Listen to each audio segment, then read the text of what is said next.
తమ సమస్యల పరిష్కారానికి ప్రభుత్వ ఉద్యోగులు ఆందోళన బాట పట్టారు. తమ ప్రమోషన్స్ భర్తీకి సంబంధించిన క్యాలెండర్ను ప్రభుత్వం వెంటనే విడుదల చేయాలని టీచర్లు డిమాండ్ చేస్తున్నారు. సిపిఎస్ను రద్దు చేయడంతో పాటు ప్రభుత్వ విద్యా వ్యవస్థను బలోపేతం చేయాలంటున్న ఉపాధ్యాయులతో మా ప్రతినిధి రమేష్ ఫేస్ టు ఫేస్.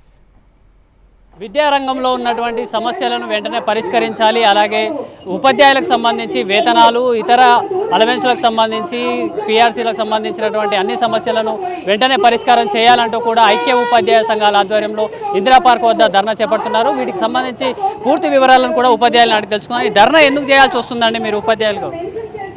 ముఖ్యమంత్రి గారు గత 5 సంవత్సరాల క్రితం మాకు ఇచ్చినటువంటి హామీలను అమలు చేయలేదు.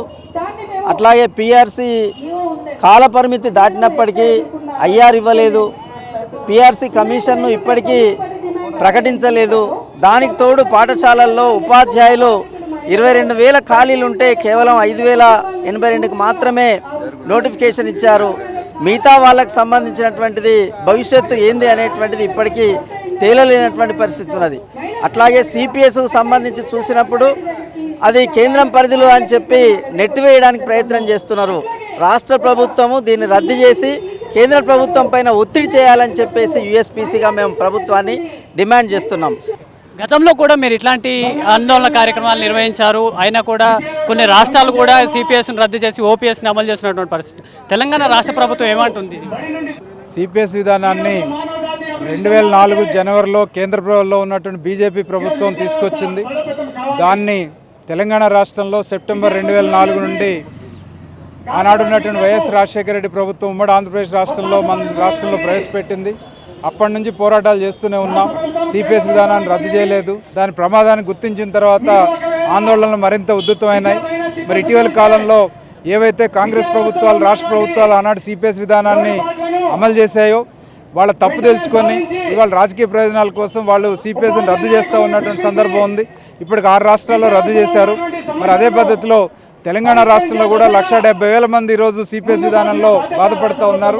మరి వీళ్ళందరూ కూడా ఈరోజు సిపిఎస్ రద్దు చేయాలని కోరుతున్న సందర్భంలో మరి తెలంగాణ రాష్ట్రంలో ఉన్నటువంటి ప్రభుత్వం ఎంప్లాయీ ఫ్రెండ్లీ అని చెప్పుకుంటూ సిపిఎస్ రద్దు చేయడం ఇంతకుముందు అయితే కేంద్రం బాధ్యత అని చెప్పింది. ఇప్పుడు మేము అడుగుతూ ఉన్నాం, 6 రాష్ట్రాలు రద్దు చేసినాయి కాబట్టి ఆ వర్స్లో మీరు కూడా నిలబడండి, సిపిఎస్ రద్దు చేయండి.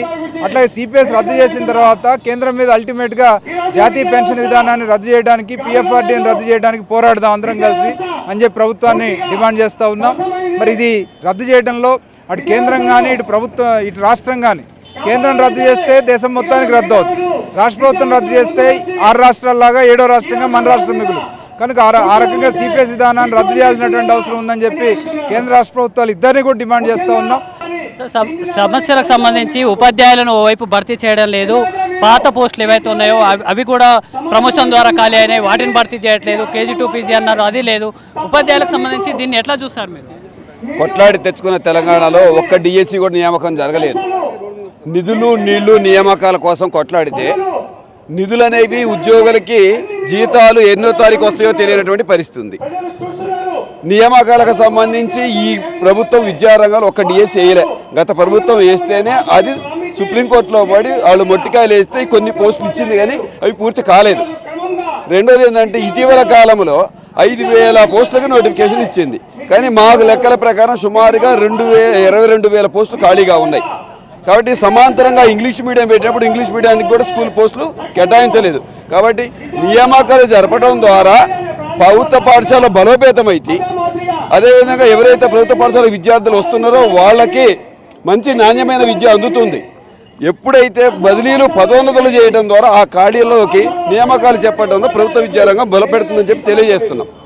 మాకు సంబంధించిన పిఆర్సీ గడువు దాటినా ఇవ్వట్లేదు, కనీసం అయ్యారు లేదు. పోయిన పిఆర్సీ బకాయిలు ఇంకా ఇయ్యనటువంటి దుస్థితి కూడా కొనసాగుతుంది.